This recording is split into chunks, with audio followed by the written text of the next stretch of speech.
I'm Marilyn Moore, and this is Sheisart Magazine. I didn't know until very late in life what my calling was. I think I just had a journey of doing certain things and being around people and having opportunities. And I think at the end of when I turned like 55, I started to see how all of those opportunities and experiences were bringing me to this place of being an advocate.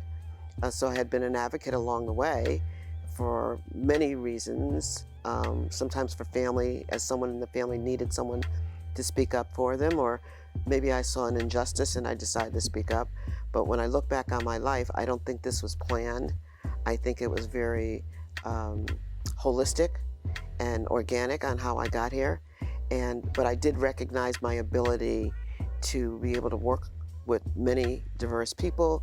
I understood that it was a skill to be able to talk to anybody at any time and make people feel comfortable and make them feel important. And I think those are all the qualities that you would need to either be a senator or to head an organization or to be a CEO. And when you think about being the mayor of Bridgeport, you are the CEO. Everybody needs to feel welcome and part of it. And I think I built those skills, and it just came to a place where here's a place for me to use all those things together. I know how great Bridgeport is. I know how much greater Bridgeport could be. And I love my city. I could have moved to any place I wanted to and lived any place I wanted to, but I love Bridgeport. And it's got great bones, but it needs to have something built on top of those bones. It needs some fat on the bones. And so I think that it's time, it's overdue. And I think we're in this period of time right now where we have an opportunity to really lift Bridgeport up. And so I look at the generations that are to come and the generations that are here right now that haven't really experienced a great Bridgeport. I don't want them to give up on it. I want them to see the best of Bridgeport, and I want to get us there. So I'm the only African-American woman in the Senate. And prior to me, it was Mayor Tony Harp, who's now the mayor, was the only African-American woman in the Senate. And prior to that, it was Margaret Morton, who was from Bridgeport, was the first African-American woman in the Senate. That is not a good thing. And that's nothing to be proud of. Black women should be lifting other black women up, and there should be many women in the Senate, in the House, in the mayor's office, and many other positions, but it will take women working together to be able to do that and supporting one another. So I've already begun that journey of trying to address the gun violence because as long as that gun violence remains in our cities, children are going to be disruptive in schools. Parents are going to be worried about their kids going to school. So I'm working right now on a state level of trying to determine what it is, the trauma that's taking place in the schools with the children who have been exposed to gun violence. And when I say exposed, it could be a family member, they could have witnessed it, they may have someone in the prisons or incarcerated as a result of it. Working on that level of trauma, because our children suffer it every single day.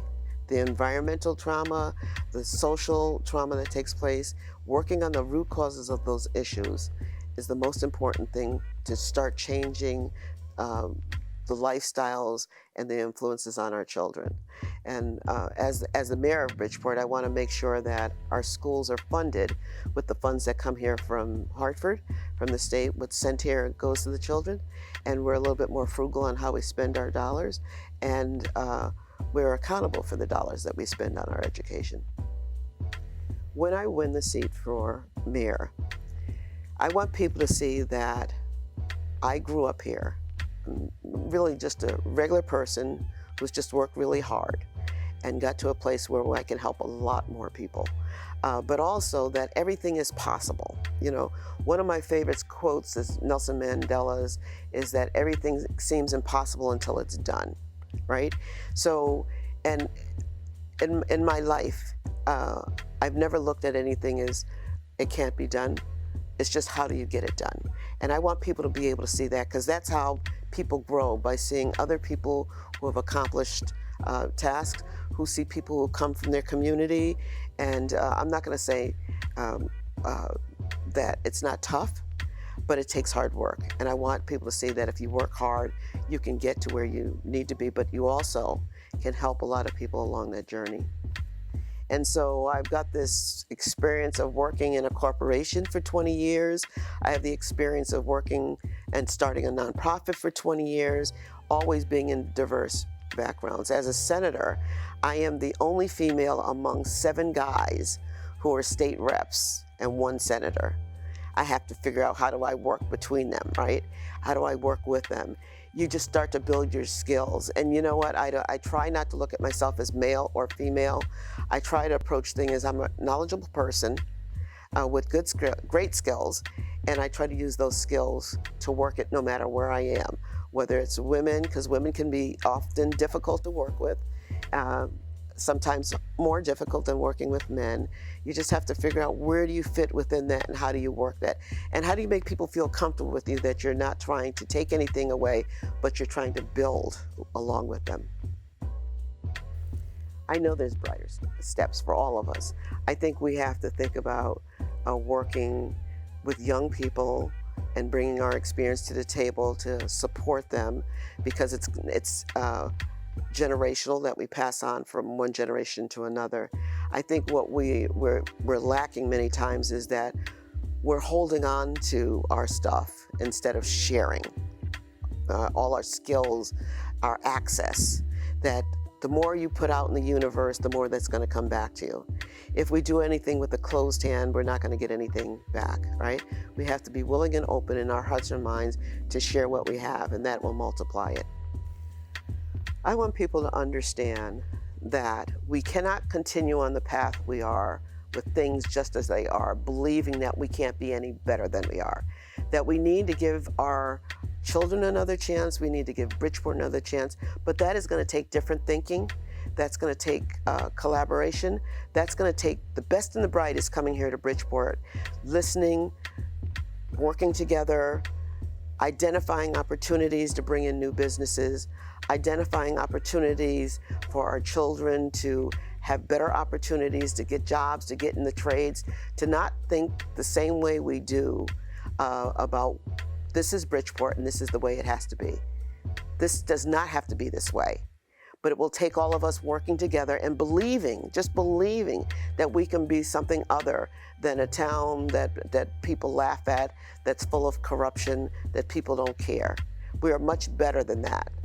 And we have to just work together to get that. And I want people to understand that if they work with me and for me, I can get us there. I have the experience, the knowledge, the wherewithal, and the desire and the vision to take us there. You know, I don't know what's inside me, but I refuse to be defeated. I just refuse to be defeated. I've watched people who I didn't have a high opinion of accomplish some things, and I would look at them and say, if they did that, I know I could do that, or I know I could accomplish that.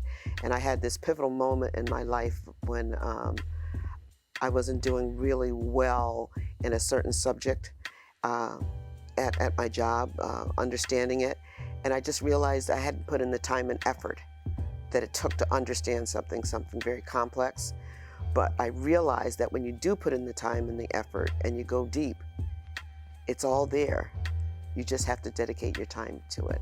And so I think understanding that we all have it inside of us, if we're willing to put in the time and effort to do it, you just keep pushing. And you have one success and you say, okay, if I did that, I bet you I could do this. And then you really become very confident and comfortable with, like, you can do anything you want to do if you're willing to put the time in. And so I don't believe in quitting. I don't use that as a part of my vocabulary. I just keep pushing forward, waiting to see what the next is. For me, it's challenging and uplifting to know that even at 70 years old, I can still accomplish something else. And I don't put a number or age on it, that I limit myself to saying I only can do certain things within a certain age. I can just continue to do as much as I have the energy to do, and as long as my mind is sharp and I have the physical ability, I just keep moving forward.